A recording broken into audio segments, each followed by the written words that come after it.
Good morning, Vaughn. And good morning, Harold. Another interesting week comes to a close. Why don't we start with revelations at the start of the week of a police investigation into who leaked a document to Conservative MLA Eleanor Sturco? Yeah, this is a really chilling one, not just for the opposition, but I think for our business as well, because like the opposition, we depend on leaks and we always protect our sources. In this case, the RCMP Major Crimes Division gets a hold of Eleanor Sturco, MLA for Surrey Central and the leading critic in the opposition on policing matters and toxic drug crisis and all that. And they want to know where she got some information that was leaked. So the leak is a big one. Back in February, somebody gave Sturco a Ministry of Health PowerPoint presentation, which confirmed what we had been hearing for a while, which is that the safer supply drugs that the government dispenses to addicts who are registered, that those drugs the addicts were turning around and selling them into the illicit market, and it was happening right away. And it was happening all over BC. The government denied it was happening. They said there was no evidence, and this report confirmed it was real. And within 2 weeks of Sturco releasing that, the government changed direction on this. From now on, safer supply drugs have to be consumed, witnessed. You can't just get the drugs, walk out the door of the pharmacy, which is what was happening, and sell them to people who are waiting on the street to buy them. So it was a big leak. It was a very effective one. And the RCMP wanted to know, where'd you get this from? And Sturco said, well, I didn't get it from the police, if that's what you suspect, but you wouldn't say anything more about that, which is to her credit. But when I heard this, when I think other people heard this, it has a chilling effect. I mean, first of all, as Sturco says, they're trying to intimidate her. And second of all, you're trying to intimidate whistleblowers. Are you going to go and give some confidential information to the media or a member of the opposition if you think the RCMP are going to be on your tail? And where did this come from? And this was the other thing. The Provincial Director of Policing Services, he's in the Ministry of Solicitor General, he's an Assistant Deputy Minister, Glenn Lewis, ordered the RCMP to investigate this. This wasn't, why don't you have a look at it? This was an order under the Police Act. So this whole thing comes out, and as I said, it is a pretty disturbing story about the way the government is dealing with a leak. We can think back to when Sturco first broke this story. The first reaction of the health minister was, how dare she? She has released a confidential document that's appalling, might have compromised the police investigation. It wasn't, this is, okay, you caught us. This was, how did you get the document? So anyway, that's the story as it broke. I guess the second episode in this, Harold, was the reaction. So Solicitor General Gary Begg defended what happened. He said it was appropriate, it was legitimate, it should have happened, there should have been an investigation. He discounted Sturco's concerns. But then we got to the Premier. And I will say this, I thought the Premier's reaction was right on. And David Eby started off a news conference, noon Wednesday. He said, I think the first thing to say is that Eleanor Sturco was doing her job. That's what opposition members do. And Eby said something else. He said, I was in opposition, before we got into government. And he said, if someone had ever given me a document this good, I would have done the same thing that she did, right? Well, he did many times. And he did. This is effective opposition work, right? So that was the first thing he said. Second thing we asked him was, Sturco thinks this is intended to intimidate the opposition and whistleblowers. And the Premier said, yeah, I can see how you draw that conclusion. He said, I can see how you draw that conclusion. And he said, we have to protect whistleblowers. He said, the NDP brought in legislation to protect whistleblowers. So the third question to the Premier was, basically, can you shut this down? He said, no, actually. He said, I've had that research done in the government, and I can't order the RCMP or the Director of Police Services to stop this. And he said, the Solicitor General can't do it either. They're independent. So I asked a follow-up question. I said, so you don't have the power to stop it, but do you wish they would stop? And he said, it doesn't strike me as a priority. There are better things that the police could do than investigate a member of the opposition over a leak. So pretty strong message there, Harold, from the Premier, former Attorney General, that he wishes they would come to their senses and stop this and devote police resources to something else. So that's where things held at midweek. But yeah, I think it's kind of a lifted the lid on some stuff that's going on in there that is pretty disturbing, both for the opposition and for whistleblowers and for us in our business where we get leaks all the time. I mean, yeah, you're going to protect your sources, but if you're a source, you go, I don't know if I like the idea the police are going to be investigating me over a leak. So will we ever learn if it's been dropped or if it's continuing? I think we will be able to ask in the not too distant future. The Premier says that his deputy, the head of the public service, is going to talk directly to the Director of Policing Services who issued this order and ask him what he thought he was doing. The police said the investigation is still open this week, but I sort of think the message from the Premier was pretty clear that you should wrap this up quickly and move on. So we'll see. I think we'll be checking on that to see, but it's a really interesting week, you know. Absolutely. Nobody anticipated this coming. Oh, Eby had one funny line. he got asked about this thing that, you know, Sturco says, well, you know, I think this is intended to intimidate. The Premier said, if anybody thinks they can intimidate Eleanor Sturco, they've got another think coming. She should put that on her re-election signs next time, an endorsement from the Premier, because we did have a laugh at that one. Yeah, that's high praise for sure, coming from him. You told us last week about growing opposition to legislation that would give the Premier and his cabinet the power to fast-track certain projects that they deem worthy or important. Where do things stand on this legislation a week later? So yeah, we got this two pieces of legislation, a Bill 14 and 15. One gives cabinet override powers on energy projects, and the other one gives cabinet override powers on all kinds of infrastructure, public and private, schools, hospitals, college buildings, but even mines and things like that. So municipal government very upset because it overrides their powers, but the real strong opposition on this has come from Indigenous leaders. And they say that this is the kind of legislation that the government promised, that henceforth the government would consult them in the drafting process of the legislation. So Indigenous rights and title over land and resources would be recognized from the outset, and they say it didn't happen. And the government admits it didn't happen. The government says that now the government this week in the House admitted it was an error. We didn't consult Indigenous people. We didn't think there'd be all that much interest in it. Incredible, but the minister said it in the House. So First Nations leaders asked for another meeting with the Premier, and that meeting was yesterday morning, and they presented their concerns, and they said, we've got the news release they put out ahead of time, they said, fix this legislation or kill it, but don't say, trust us that we'll do better in the future.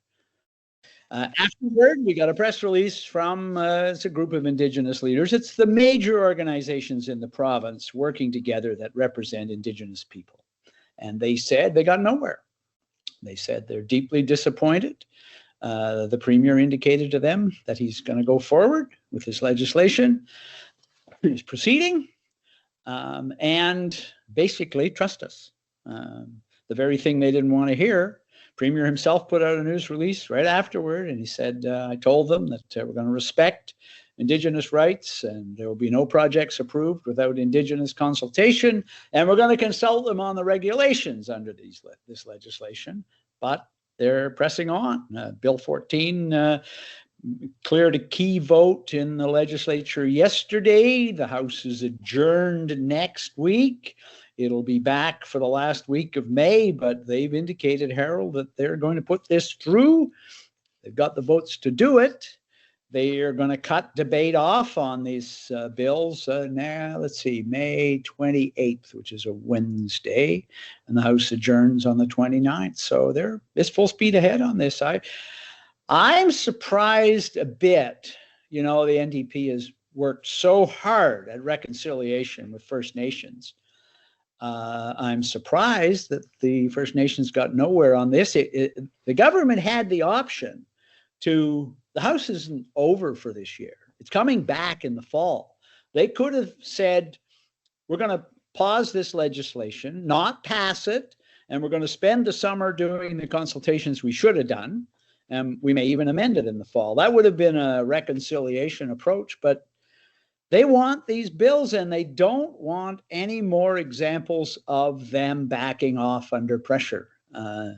One bill this session already, right. Under pressure, under outcry, the government had to remove a whole section of the bill, which had these kind of override powers, and the Premier doesn't want to do it again. The other thing you wrote about this week was the bargaining situation. We got a lot of public sector employees who have their contracts up this year, but the government is saying they're out of money. So it's an interesting story because of the way this came out. The main government employees union, BCGEU, put out a bargaining bullet to its members saying the talks are not going well. So there's almost 200 different contracts in government and 400,000 workers. But often you look at this central government union, what they get, that tends to go right across the public sector. So they say their talks are not going well. And they say that the government had a town hall meeting online where government employees could log in and get a briefing from the government itself on the government's perspective. So this isn't bargaining, but it's information. And they said that basically the message from the government was they don't have any money for raises this year. So I logged on to that town hall meeting. It's on YouTube. You can watch it. And that's pretty much what they said. The Deputy Minister of Finance, Douglas Scott, said, look, this government is in a structural deficit, and if we don't deal with it, it's going to go on in perpetuity, and we can't delay dealing with it. So the message there is pretty strong. They're already into a $10 billion deficit. The debt of the province is growing from 100 billion to 160 billion over the next 3 years. The share of government going to pay interest is now greater. It's headed to be, it'll be greater than any ministry in government except health and education. So the message that comes through there is they're out of money. And the interesting thing about that briefing, Harold, is that the Deputy Minister of Finance was more candid in this town hall meeting to government employees about the government's financial predicament than the government itself has ever been. You don't hear the Premier come out and say we've got a structural deficit and we have to deal with it right now or we're in trouble. But that's what he said. And I mean, I think he's telling us the actual picture, but this province is serious financial difficulty. And not so long ago, it wasn't. You know, the number that comes back to me again and again is John Horgan, when he stepped down as Premier in the fall of 2022, so not quite 3 years ago, the financial statements that we have from when he left office is that the BC government was in a $6 billion surplus.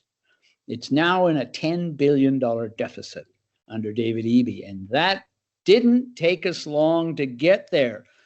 Horgan had actually turned the corner on COVID-19. We had a big deficit under COVID-19. The province's finances recovered. So he left Eby $6 billion in the kitty, and Eby spent that and everything else he could get his hands on, and is now in a $10 billion deficit and a structural deficit that they have to deal with now, or it will go. This is the Deputy Minister of Finance's comment. Or it will go on in perpetuity. When the government, I mean, you look at these budgets very closely. So in the most recent provincial budget, any sense of how much money the government might have set aside? I know it's not specifically earmarked, but for settlements like this? Well, that's a good question. They do have a contingency fund, and the contingency fund is $4 billion. And that would begin to pay raises, but all the indications are that they need that money for other things. They need that money for, they're still having trouble with ERs closing around the province in the healthcare system. They still have to pay the wage increases from the past round of bargaining, where the increase was 14% over 3 years. They've got public safety issues. They've got issues with housing and that. So I don't know how much money they actually have there. Plus, remember, the hole is $10 billion deep. So if they used every penny of that contingency fund to give raises, they would still be $6 billion in the hole, and that probably isn't sustainable either.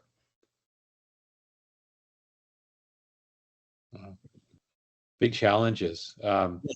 We can't. I guess we shouldn't leave you without an update on the Massey Tunnel replacement, which you wrote about again this week. I always feel that when I report on or talk about the Massey Tunnel replacement, I should say a trigger warning to anybody who uses that tunnel every day to get to and from work, because the latest is not good. The news is the government, after they killed the old project in 2017, the New Democrats. They finally, earlier this month, got around to filing an application for an environmental approval certificate for their project, which is a tunnel. So they killed a 10-lane bridge that would have been open by now, and they're going to replace it with a tunnel. But they aren't, not only are they not through environmental approval on this, but they just filed it 10 days ago to get a certificate for environmental approval. So they still say construction will be underway next year. And they still say that the replacement tunnel will be open sometime in 2030, which I'm sure makes people feel like relaxed. But the other thing that happened in the last few days was the transportation minister got asked in the House about the cost. So the government says $4.15 billion. That number dates from September 2021. Transportation Minister Mike Farnworth got asked, is that still the number? And he basically wouldn't confirm that is still the number. He said, we're working on the best price for British Columbians. So I think, Harold, that's their way of saying, get ready. There's going to be a new number, and it is not going to be 4.15 billion. It's going to be more than that. So they did that on the Patello, you may remember. They said, oh no, it's 1.377 billion right up to election day. And then afterward they went, whoops, sorry. It's going to be $260 million more. So I think we're going to hear the same thing on Massey. And I wonder if they're going to be able to stick to their schedule of starting construction next year and getting it open in 2030, when they've been stalling and delaying all this time so far. Is this one of those projects they could fast track under Bill 15? They could. Okay. They could. Bill 15 is supposedly doesn't include transportation projects, but they did brief the press gallery on this, and they said, oh yeah, if the cabinet wanted to, they could step in and fast track it. But they've been stalling on this for years. I think the last thing they want to do is get that thing built and replaced. So I don't think it'd be a priority. I mean, they could, but I don't think they're going to do that at all. So we'll be talking about it again in the next election. Yes. Yeah, trigger warning. All right. If you use this tunnel every day to get to and from work, pay no attention to the next news story. You want to set aside the paper and not check out online on this issue. All right, Vaughn. Well, have a great long weekend, and we'll chat again next week. Yeah, good. Thanks very much, Harold. We'll talk again.